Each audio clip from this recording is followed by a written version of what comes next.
Halo, assalamualaikum warahmatullahi wabarakatuh. Dengan video ini saya akan menceritakan kisah pengalaman mistis, dimana waktu itu sudah sangat lama ya, sudah hampir 15 tahunan lebih. Dulu waktu itu umur saya sekitaran masih 20 ke atas. Jadi belum ada 25. Jadi antara 25 turun atau sekitar 20 turun ke bawah ya, aku jadi sedikit lupa. Nah, di sini ini namanya Gua Langse, dan ini aku ambil pakai Google Map. Jadi Gua Langse ini terletak di areal Parangtritis ya.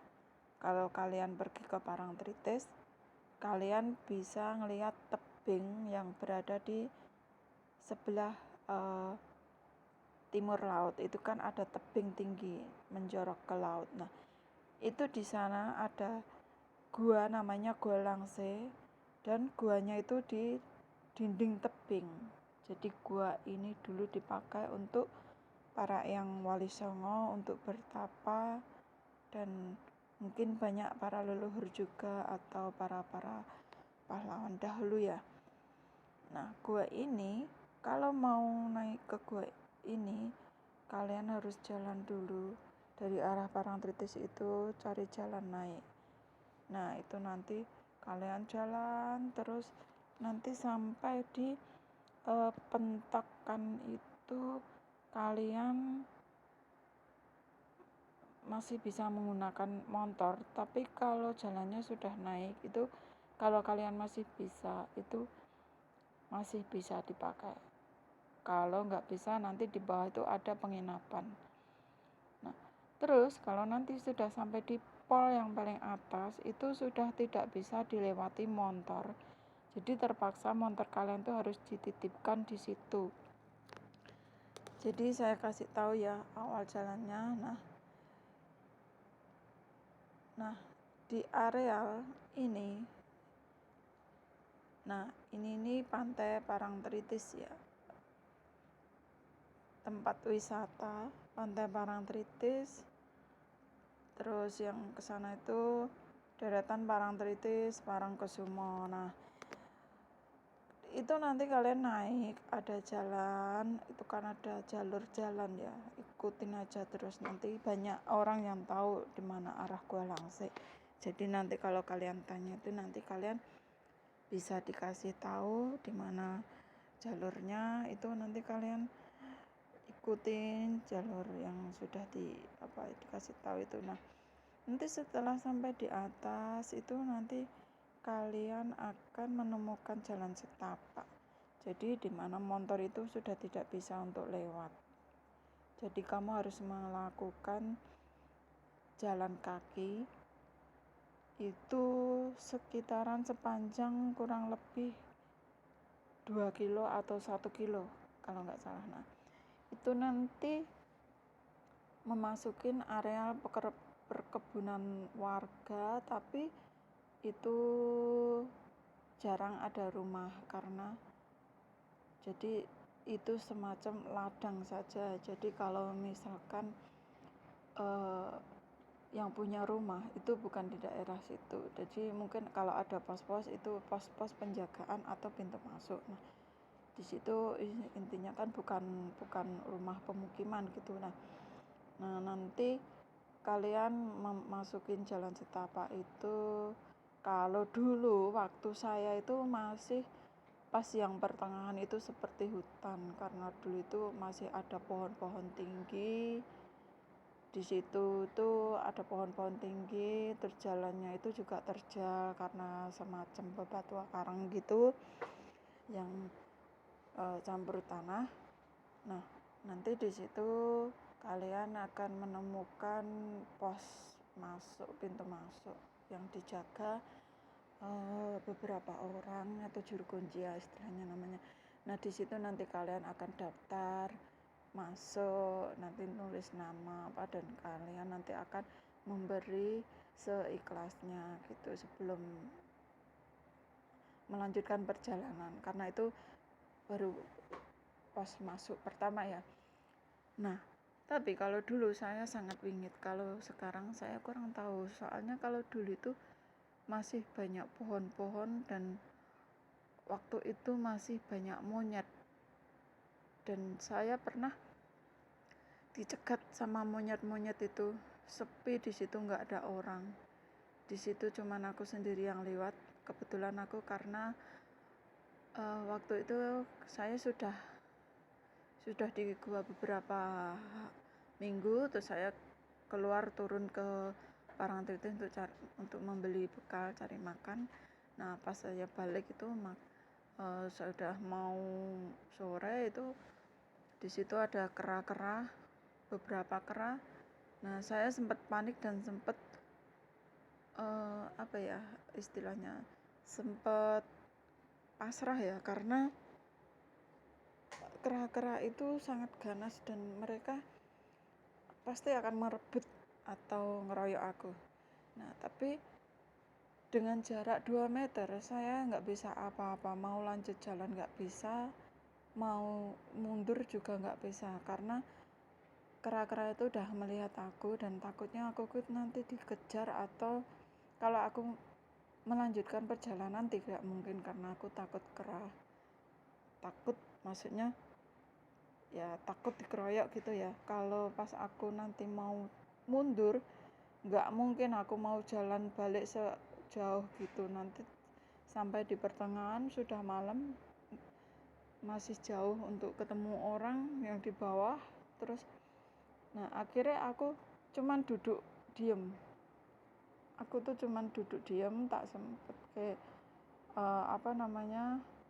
duduk diem untuk membaca Al-Fatihah itu aja, sambil ya pokoknya sambil nunggu mereka pergi gitu, jangan sampai menyerang gitu.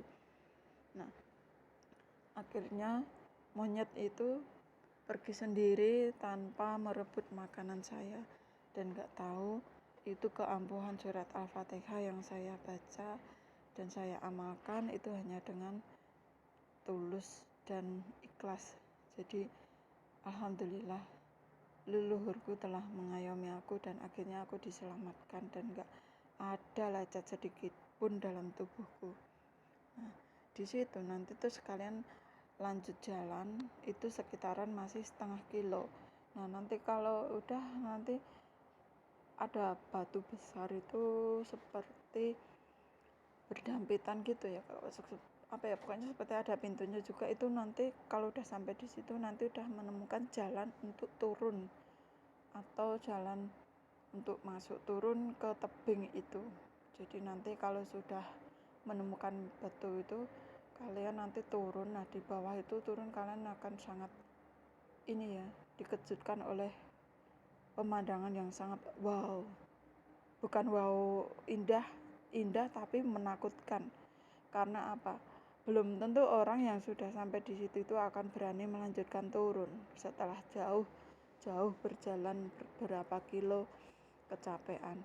Nah, kalau misalkan yang orangnya itu jantungan atau nggak kuat, itu kemungkinan tetap nggak bisa melanjutkan, karena nanti kalian itu akan jalan turun itu merambat atau menelusuri tebing itu seperti orang mendaki. Jadi jalannya itu cuman jalan pakai tangga ya. Nanti akan bikin ini dengan video yang lainnya ya. Nah, setelah turun nanti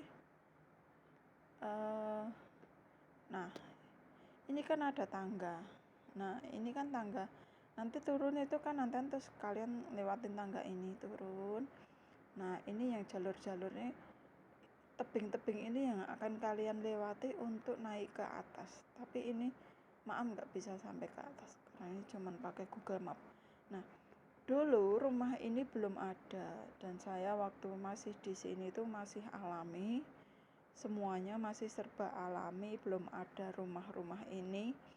Dan yang ini bangunan putih ini semacam buat tempat duduk ini asli, tapi ini dulu itu berbentuk semen yang halus itu. Nah, sekarang sepertinya ini warna putih nggak tahu atau direhab, ditinggikan, atau kayak sepertinya memang ini sama apa, tapi sepertinya ini kayak sudah diganti dengan ini ya apa, kayak di keramik kecil gitu ya, kurang paham ya.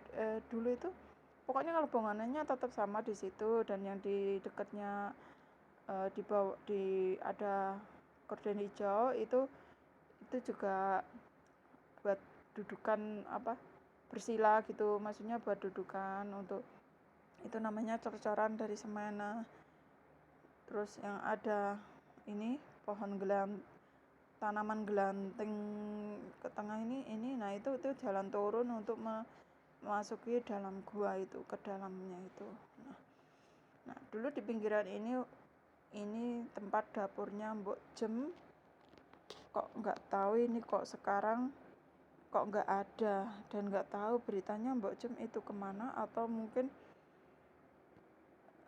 tapi saya pernah melihat di video seseorang bahwa Mbok Jem penjaga Gua Langsa itu sudah almarhum, tapi semoga belum. Tapi dulu di sini dia masak di sini, dan ada semacam lincak, kalau orang Jawa ada kursi dari bambu, kursi dari apa, belapak itu untuk tempat memasak di sini dekat batu besar itu.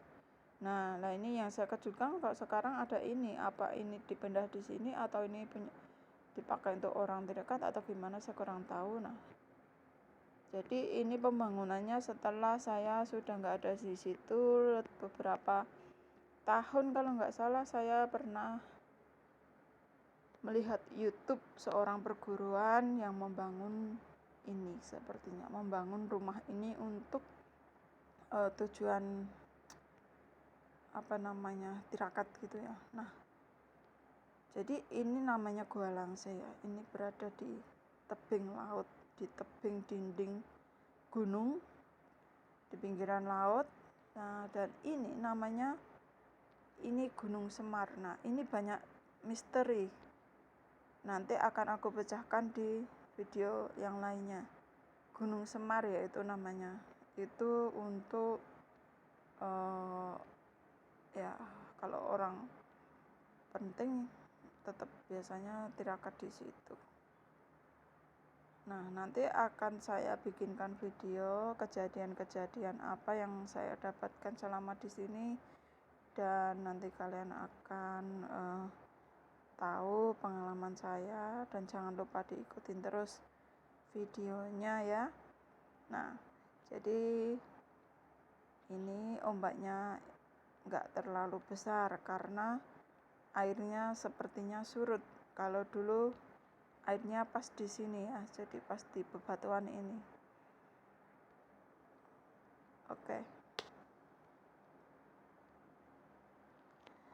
Oke, saudara-saudara yang sudah menonton video saya ucapkan terima kasih. Jangan lupa untuk di subscribe dan dukung channelnya ya, Diam Ini Kejawen. Saya akan bercerita tentang pengalaman mimpi-mimpi yang bersangkutan dengan mistis. Nah jadi nanti kalau sudah di subscribe, jangan lupa tinggalkan komen, like. Oke, wassalamualaikum warahmatullahi wabarakatuh. Sugeng sehat kagem sedayanipun.